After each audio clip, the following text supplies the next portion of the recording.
Welcome back to the channel, everyone. My name is Mark and I'm with Fuel by Haters Customs. Today, we are going to work on the GTR. So if you watched the previous episode, hopefully you did, you've noticed that the engine was completely out of the vehicle. So we talked about what to do next, what to put in, threw a few different engine codes at you out there, just to see if it would spark some interest to see what's actually going to go in the engine bay of this car. But are we actually putting another engine in this car? Today, we'll have to find out. All right, I'll spoil it. Can't really hold it for longer. We're actually swapping an LS1. Well, a 4.8. No turbo, nothing, just a single 4.8. Nah, just messing with you guys. No, I'm actually gonna keep the engine that wasn't in it. The VR38 is an awesome engine. See, I've been playing with Skylines for a little while now. I've had an R32, had an R33, had an R34, and then ultimately R35. I did do a LS swap on the R34, which if you Google R34 Skyline GTT LS swap, pretty sure it's going to be one of the first ones to pop up. But what I can do is I'll actually add a picture here of the car. So it was an R34. Obviously it came with the stock RB25 DET, nothing too fancy. Worked well, but it was automatic, and I wanted to put something else in it. I could have just swapped in a manual transmission, but that would have been too easy. So I decided to put an LS swap in it. Ended up putting a 5.3 with a GT500 supercharger. And my buddy Jean, which you see in the other videos, is the one that actually built the plenum to put the supercharger off the Mustang onto the LS cathedral ports. So I did that and converted it to a left-hand drive because I'm not a big fan of right-hand drives at all. However, I think I've owned about 15 right-hand drive vehicles. Own too many vehicles. That's what my wife says. That's what my insurance broker says. Yep. But I don't like them. It's probably because I can't shift well with my left hand. I'm not sure. But anyway, eventually I ended up with this car here. I've always wanted an R35, and then opportunity came. I sold my ZL1, had a supercharged ZL1, lowered. It was a really fun car, but decided it was time to go back with the imports. So with all of that being said, I'm actually keeping the engine that was in the R35, simply because it's a wonderful engine. They're hand built, they are super strong, they handle a bunch of power, and yeah, what more can you ask for? To put in an LS swap in it, well, it might have been good to fuel the haters, I guess, but the only problem is I don't think I would have liked the car as much. I actually enjoy the car, I enjoy driving the car the way it is. Initially I thought about going with bigger turbos, right? So unfortunately, we're not going bigger turbos, simply because the power level that it's at right now, it's more than enough for what I need for going around town. Plus, in order to put an extra, let's say 20 grand into it, and I don't keep my cars that long. I probably won't keep this one, although I do love it. Simply that I gotta move on the chain and eventually make my way to a supercar, Italian supercar. I'd like a Lamborghini or even a Ferrari. I do love some Ferraris, not all of them. So eventually that's where I'll end up going. So to put, let's say 20 grand, which if you're from the US, you're probably like, 20 grand? It's not that much. Well, yeah, you can get a decent kit for like, what, 13 grand US for an upgrade. But if you counter the effect that for us, it is expensive because we got to pay 30% more. So the exchange rate will give or take 30%. And then once it gets to the border, so we got to pay shipping. Once it gets to the border, we got the broker fee. So we get robbed with that as well. We get robbed with the taxes. So the 15% is what we have in New Brunswick. So another 15% on top of it, on top of the selling price. And then if it was actually manufactured somewhere else than the US, because they look to see where the part was actually manufactured. Let's just say, for an example, it was from China. You end up paying like 28% more on top of the 15%. So honestly, wasn't worth it for what I'm actually probably gonna end up selling the car after a while, right? So I decided to change the turbo. Why, you might ask? Car was working perfectly fine, but one day I actually lift up the hood and noticed that there was a little bit of oil residue on one of the blow-off valves, so coming out. So I knew at that point the turbo was leaking a little bit of oil. So I diagnosed it, looked at the turbo, removed the intercooler piping, and there was actually oil coming out of the turbo. So I was faced with the fact that, do I buy bigger turbos, and spend, let's say, 20 grand onto it? Then when I go to sell it, it's not gonna bring more than an extra couple of grand, if at that. So I'll be actually losing in the end. So I was like, nah, no point. So I ended up reaching to a company down in the States. I'll put the description in the bottom here because I can't remember the name offhand.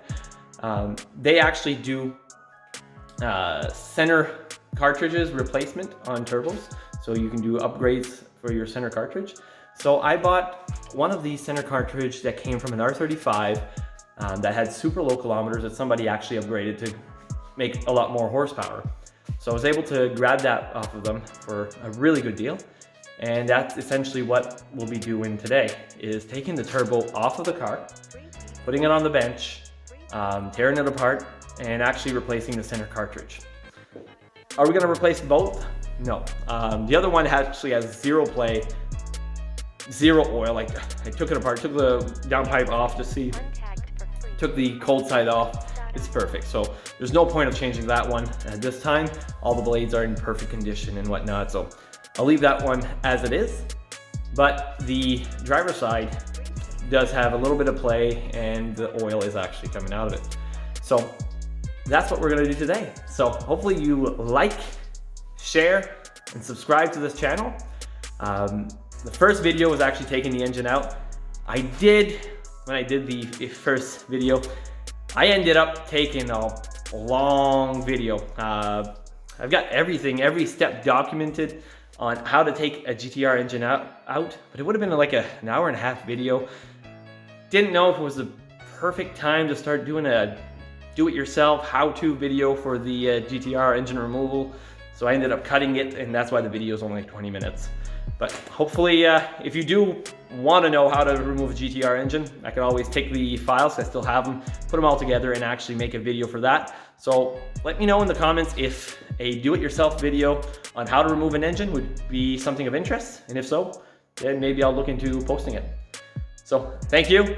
Make sure to like, subscribe again, and you can get our merch on Fuel by Haters Customs on Facebook. Thank you. All right, so here we have the engine. This is actually the turbo. Nothing too big. But what we're gonna end up needing to do is take off the actual turbo, the turbo manifold. I already removed the downpipe that's right here. And we'll end up removing the full manifold and the turbo off, putting it on the bench, and the only thing we need to change is the center cartridge. So we'll have to take everything apart, pull the cold side, pull the hot side, and change the center. So that's what we'll be doing today. If you have any questions on anything, where to get the center cartridge, how to do it and whatnot, you can always send us a message. We read all the comments. We'll try to reply to as many comments that are out there. So thank you and enjoy.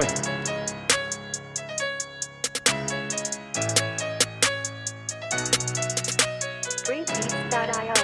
Freebeats.io.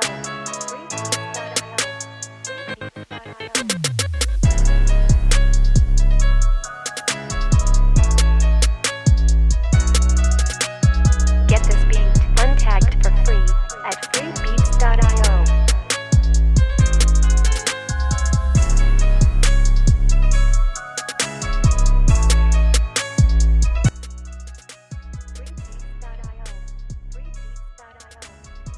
Alrighty, so that was a pain.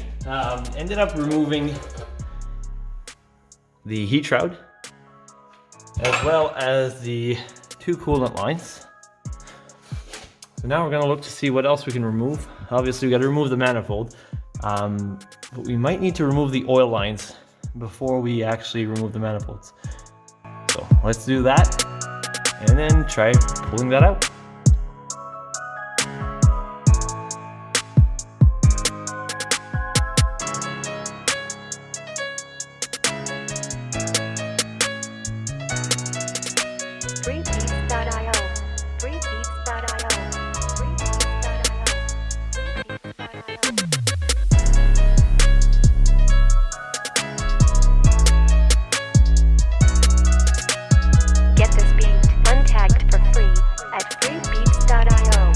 As you can see, quite a bit of oil just sitting right here in the pipe.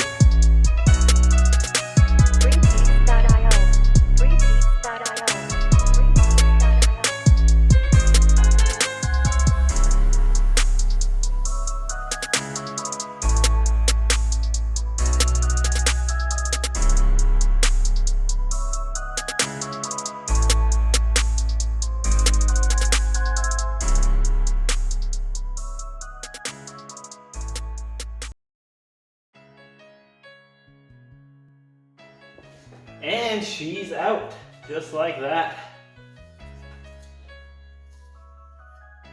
Nice little turbo.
So a box actually came in today, and it's from one of our new sponsors.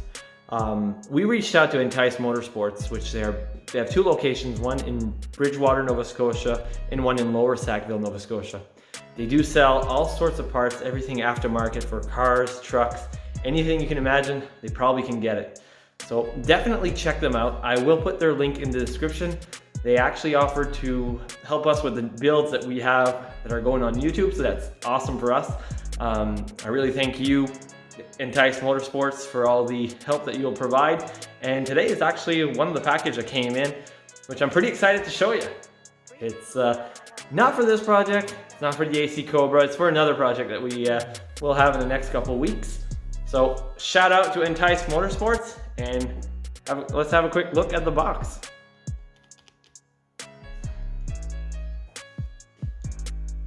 So here's the box. 550903. That's a hauling number. So let's take a quick look. I already opened it up.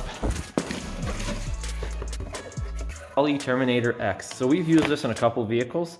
It is awesome for LS swap vehicles. It's a plug and play setup. Includes a full wiring harness, wideband, a gauge, and also your self-learning ECU. This is definitely something that you might want to look into if you're doing an LS swap. You plug it in and off you go. So there's absolutely no wait time to find a tuner. There is nothing that you actually need to wait for. You put the engine in, plug and play, off you go, ready to do some burnouts. That said, check out Entice Motorsports. They can definitely help you out. Send them a message, any part that you need, they'll be able to price it. This was actually ordered on a Tuesday and it's now Thursday. He did mention that there might be a week wait because it wasn't necessarily in the stock of the warehouse, but it came like so fast, it's pretty awesome, especially that we're in Canada. So if you're in Canada, awesome spot to shop because you don't get no brokerage fees, you don't get no extra fees at the door that come from UPS or FedEx. So definitely check them out.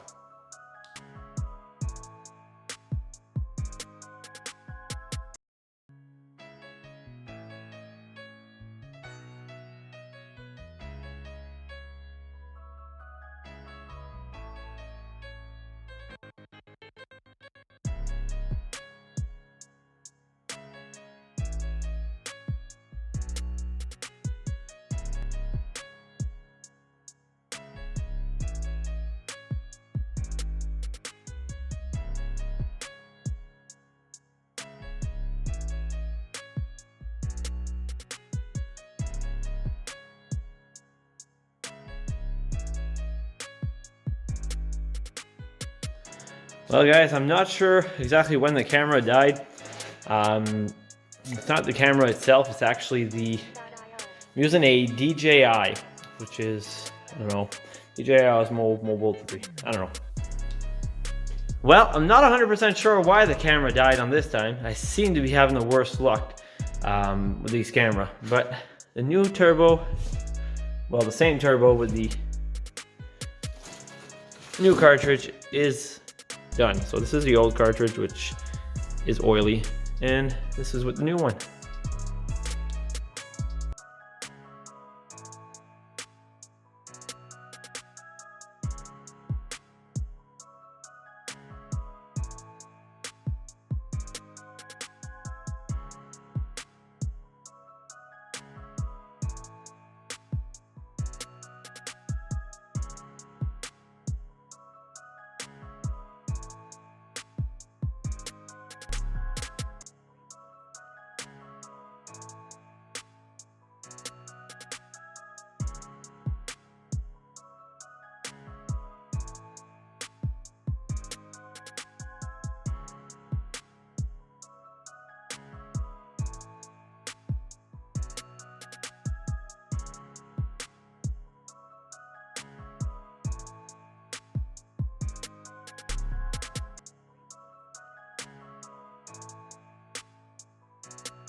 new center housing has been installed.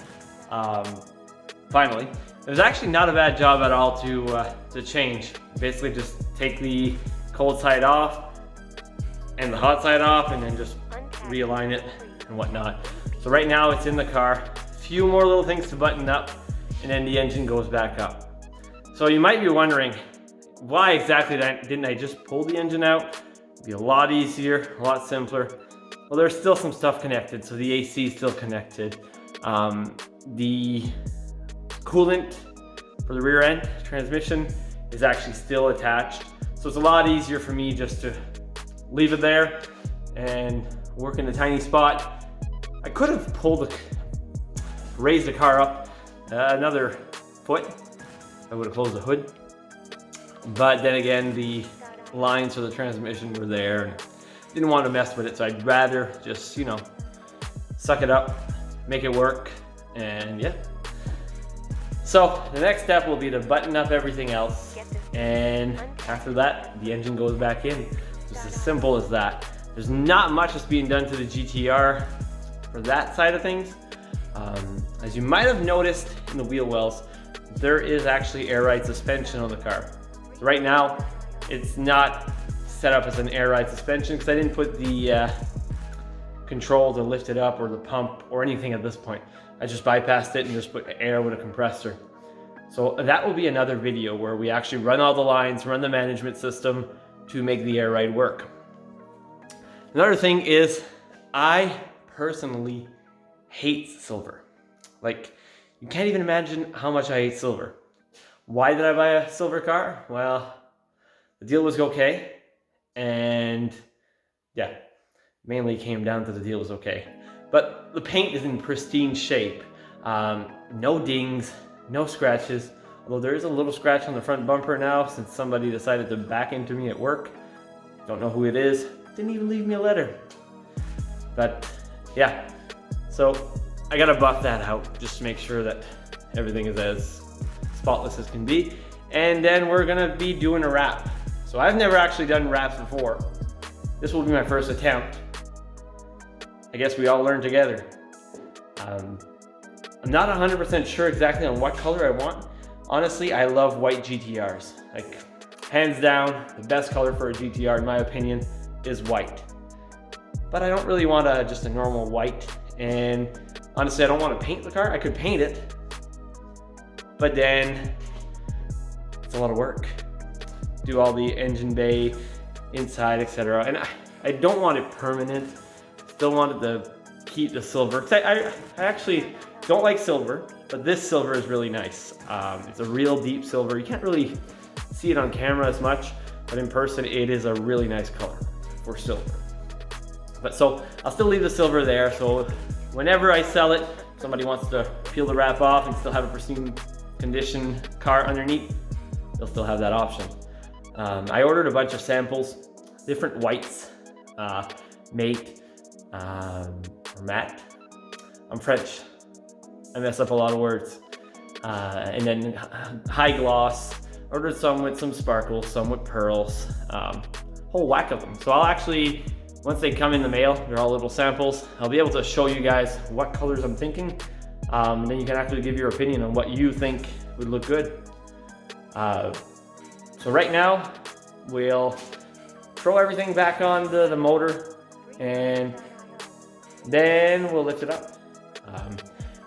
So what we'll do now is we'll continue throwing some parts on the turbo and eventually get the engine up. Let's do this. Untagged for free at freebeats.io.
So as far as the turbo goes, everything is plugged and back into place. The downpipes are on. The engine is technically ready to go back in. So that will be the next step. So with that being said, that concludes an episode. I gotta go back to editing some videos. Jean sent me a bunch of files, so episode number 3 of the AC Cobra will air soon, right after this one. We didn't get a whole lot done today, but it was kind of time consuming getting everything removed off the car and whatnot. So today we actually removed the turbo, changed the center housing, the CHRA, and put it back in. So the next step is basically just to lift the engine back up, or lower the car back onto the engine, and then we'll be all set to plug everything in and ready to go for a drive. Well, technically it's winter, car doesn't drive in the winter. Could all-wheel drive, but I choose not to.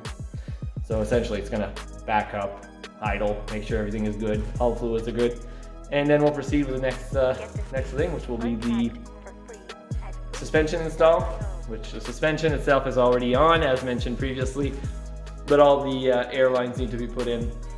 Everything needs to be plumbed, and the air management controller needs to be plugged in and whatnot, and then we can see how it looks when it's lowered. I personally never owned anything with bags. This will be my first bagged vehicle. I'm not into this stanced out thing, but I wanted to go lower on the GTR, but I didn't want to be necessarily static, because going into work, I already pretty much rubbed with my ZL1. I ended up scraping the front bumper every single time I went into the parking lot. So with this, I'm hoping that I can lift up the front end and make it in without rubbing and damaging the whole front bumper. Don't really want that. So thanks for watching. Make sure to like, subscribe, and share our video on Facebook and anywhere as you can. More viewers we can get, the closer we can get to this contest that we've been talking about that hopefully you'll like. Thanks.